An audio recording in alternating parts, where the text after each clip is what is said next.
Hello, what's up mga bossing at idol ko? Magandang araw po sa inyong lahat. Welcome back sa panibagong vlog. Sa mga naghahanap dyan ng subcompact crossover SUV, meron tayo ditong 2020 model pero 2020 acquired Hyundai Kona 2.0 GLS. Ito po yung top of the line series. Automatic transmission, gas yung engine nito, odometer, 53,000 km ang tinakbo. Price po nito, 528,000 kasama na po ang transfer of ownership. Ito mga boss, ending 1 ang plate number nito. Sa mga kukuha po nito, automatic po yan. Pag transfer kasama na po, libre na rin po ang rehistro niyan mga boss. Para pagdating po sa inyo, sasakyan nyo na lang po ito ready for long drive. Very good running condition to. Paikot po, presentable outside appearance. Mga pintura po niyan, wala pa pong nare-repaint dyan, wala pong nare-retouch dyan. All stock, all original paint mga bossing. Yan po yung kagandahan sa itong unit natin. Appearance check muna tayo. Dito po, mga headlamps natin, malilinis po yung headlamps yan mga boss. Naka-projector headlamps na po yan. Meron na po itong daytime running lights. Ang ganda po ng daytime running lights nito, ang haba po. Ganun din kabilaan po yan. Tapos, ito pong series natin, naka-full garnish set na po ito. Tapos meron na rin po itong fog lamps. Ayan po mga boss, yung fog lamps natin. Tsaka kagandahan po sa mga Hyundai Kona mga bossing. Ang ganda po ng front grille nito. Iba rin po ang datingin pag ito rin po ang gamit yung mga bossing. Chinecheck po natin ngayon. Masasabi mo po talagang original paint lahat yan mga boss. Wala pong masilyado dyan o wala pong na-retouch yan mga bossing. Lahat po yan, paikot, ginanyan ko na po. Naka 17 inches stock mags pa po yan, tapos mga gulong nito makakapal pa po, nasa 85% trade life. Ayan mga bossing, ang gulong natin, naka-Dunlop po mga gulong yan. And bound na bound pa po yung kamay ko mga boss. Dito po, meron na po siyang repeater na signal light sa ating side mirror. Mga tent yan, maayos po yung tent yan, paikot, stock pa po lahat yan. Wala po mga salamin natin, naka-Hyundai Kona po na logo, wala pa pong pinapalitan dyan. Tsaka mga handle nito, ang aangas po mga boss. Oh, nakita nyo pagka may naka-full garnish set, may kasama na po yan dyan. Kung ano po yung kapal sa harap ng gulong, ganun din po sa likod, para-paras po sila ng trade line mga bossing. Ganda na ito mga bossing, maayos pa tong unit natin. Sa mga naghahanap dyan ng subcompact crossover SUV pang everyday car mga bossing. Tsaka iba rin po yung ground clearance nito, medyo mas mataas po yung ground clearance nito. Ayan, ganun din po mga taillight nito. Maayos po yung mga taillight niya, naka-garnish na rin yan. Ayan. Dito po sa likod, mga signal light, nakikita nyo naman po, yung kompleto po lahat yan, working po lahat. May third na siyang brake light dito sa taas. Ayan, wala pa pong mga faded dyan. Lahat po ng pintura natin presentable. Meron lang pong mga hairline scratches pero normal, pero hindi naman po siya noticeable. Overall appearance ito presentable pa rin po mga boss. Tsaka malilinis po yung mags nito, wala pong gutter marks. Yan, sa mga naghahanap nito, 528,000, pwede nyo rin pong ipasok to ng financing. Dare to compare na lang mga bossing, lalong-lalo pag nakita nyo po yung interior nito kung gaano po fresh. Sa iba po, mga 560 up to 580,000 pa po yung price nila dito. Dito po, 528,000 kasama na yung transfer tapos ere-registro pa po natin pag binigay po natin sa inyo mga bossing. Huwag na po natin patagalin. I-check po natin yung interior nito. Saka mayroon na rin pala tong rain gutter. Idol, pakita mo yung rain gutter niyan. Ayan, may Hyundai Kona na rain gutter yung po yan paikot mga bossing. Check po natin interior mga bossing. Habang nagbablog po tayo, nakalagay na po yung ating scanner po dyan. Ayan, nandito po yung OBD socket natin. Nakasalpak po. Ayan. Wala pong DTC, wala pong diagnostic trouble code na nakalagay dyan, all intact. Talagang masasabi ko po talaga, may pagyayabong po yung unit na to na maayos po talaga mga bossing. Sa scan po, wala pong kahit isang pula dyan, wala po lahat. All goods po ito mga boss. Tsaka isa pang maganda dito, nakita nyo naman po ang leather seat cover nito mga boss. Kagwa po ng leather seat cover. Tapos mayroon na siyang center console armrest dito. Tsaka sidings yan maayos. All power and all mechanism working po lahat. Mga power mirror natin, power window po, working po lahat yan mga bossing. Tsaka yung central locking niya working. Tapos yung matting po nito, nakita nyo yung mga matting nito, naka-deep dish matting na po yan lahat. Hanggang second row po yan. Kaya wala na po ko talaga kayong gagawin dito, sasakyan nyo na lang to. Naka-keyless entry na po pala to, push start button. Start po natin yung engine. One click, one start po tayo mga boss. Yun po yung kagandahan sa unit na to. Tsaka isa pa pala, nakita nyo po yung tunog, naka-muffler na po yan. Talagang ang angas, ang astig din po nito. Dashboard mga bossing, pa-check nyo po yung dashboard natin. Ang linis po ng dashboard niyan. Pwede rin po sa masela nating buyer to. Steering wheel, stock po ang steering wheel natin ito. Yan, nakita nyo po yung steering wheel, wala pong mga tuklap-tuklap, wala pong faded dyan. Multi-function steering wheel, meron na rin po itong cruise control. Tilt and telescopic na po itong steering wheel, nakita nyo po. Adjustable po yan mga boss yung gaganito natin. Malamig po ang air ko nito mga boss kasi kanina inikot ko po ito, tinest drive ko po, talagang swabing-swabe, smooth po talaga manakbo. Check po natin yung shifting nito. Napaka-smooth po ng shifting nito. Smooth and responsive, 6-speed, automatic transmission. Ayan, wala po siyang drag, wala po siyang shift shock, wala pong kaldag to mga boss. O pagbabago ng minor, wala po. Tapos kung ima-manual mode nyo po ito, meron na po itong Tiptronic shifting. Meron tong eco mode, saka sports mode mga boss. Ayan. Actual mileage na tampered 53,409 to be exact mga boss. Kagwa po nitong unit mga bossing. Panalo rin to mga boss. Nakita nyo naman po. Dito naman po may dalawang cup holder. Ayan. Head unit po nito. Naka-stock head unit po yan. May auxiliary USB and Bluetooth ready na rin po yan. Ito po auxiliary USB. May 12 volt adapter. May USB connector dito. Charging na po. Ayan po. May USB charging port na rin po yan dito. Kompleto yan mga boss. May manual and booklet. Kompleto glove box nito. Andito po yung manual and booklet mga bossing.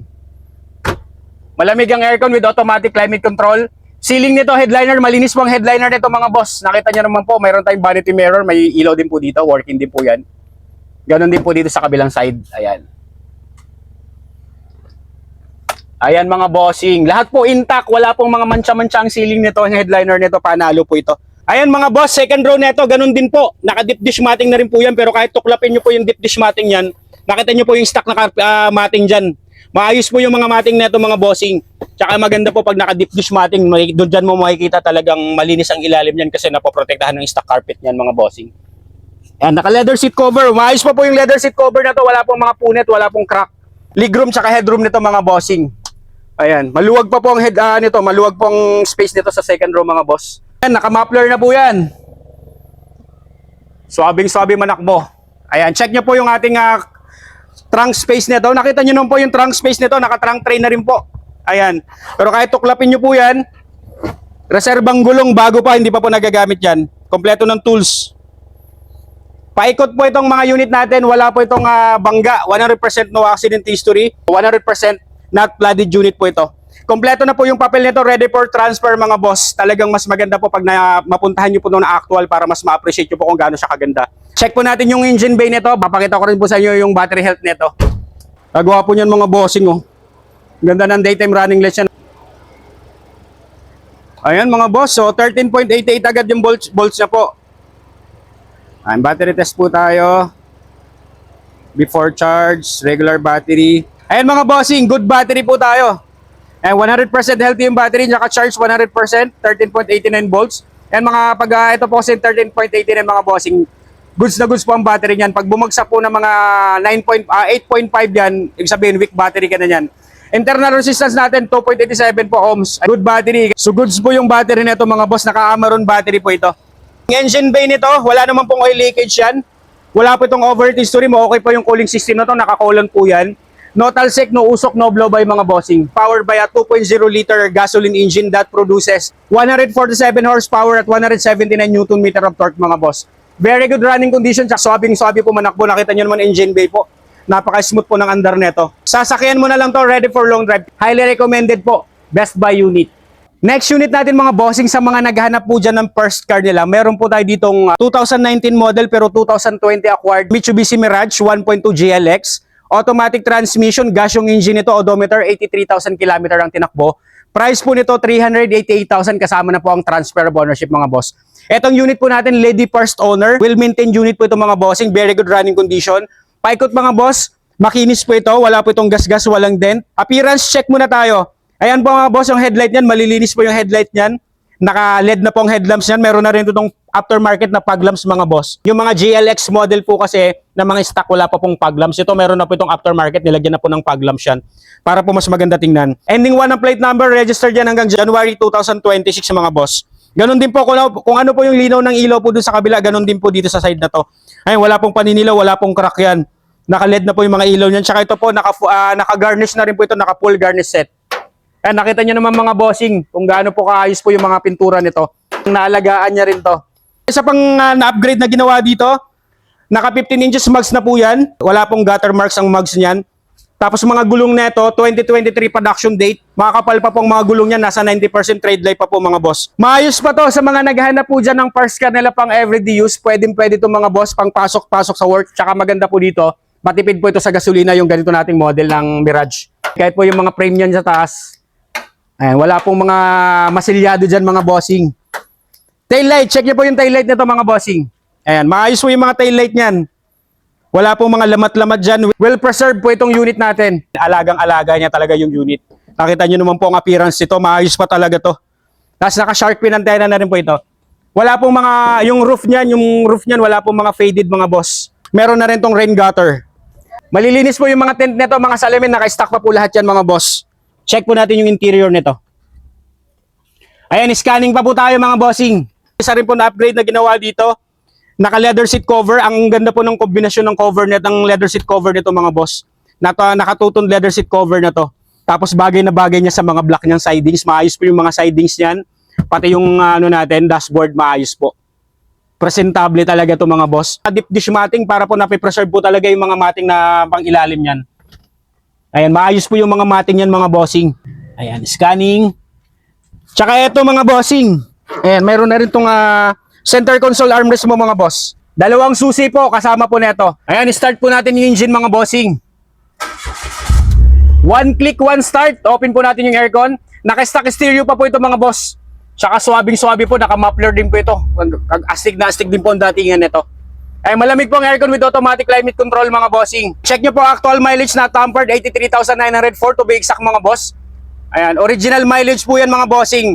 All power and all mechanism working din po lahat. Power window, power mirror, gumagana rin po lahat yan. Adjustable na rin po siya, tilt and telescopic steering wheel po.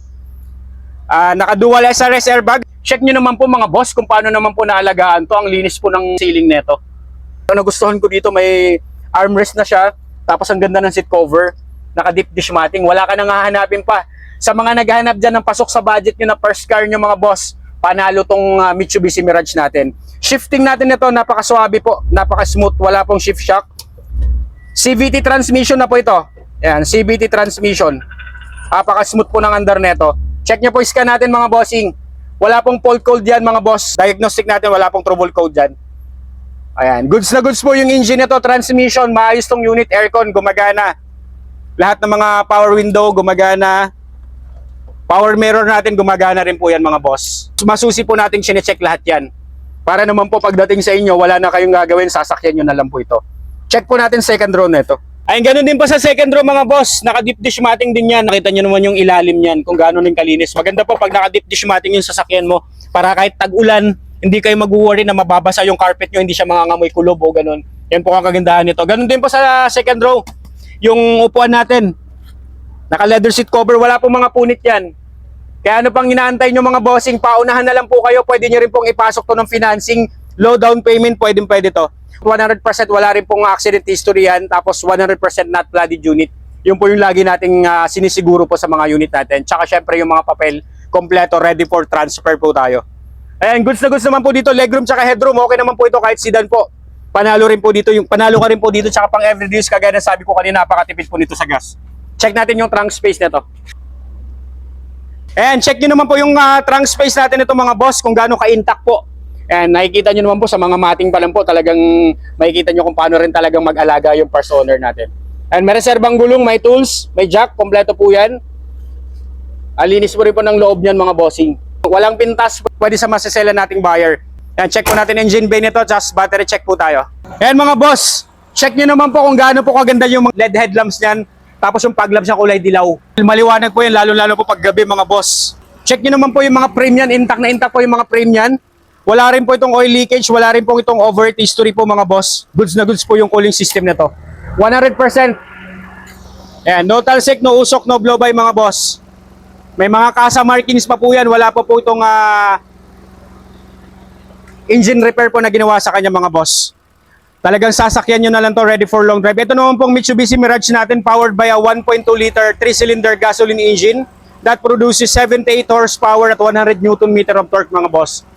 Nothing to fix, wala pong hidden issue, sasakyan nyo na lang to, ready for long drive. Kaya sa mga naghahanap po ng mga first car nila, kagaya na sabi ko sa inyo kanina, best buy unit to. Alright mga boss, see you po sa next upload. Ingat pong lahat, Happy New Year! Mama chup chup, God bless!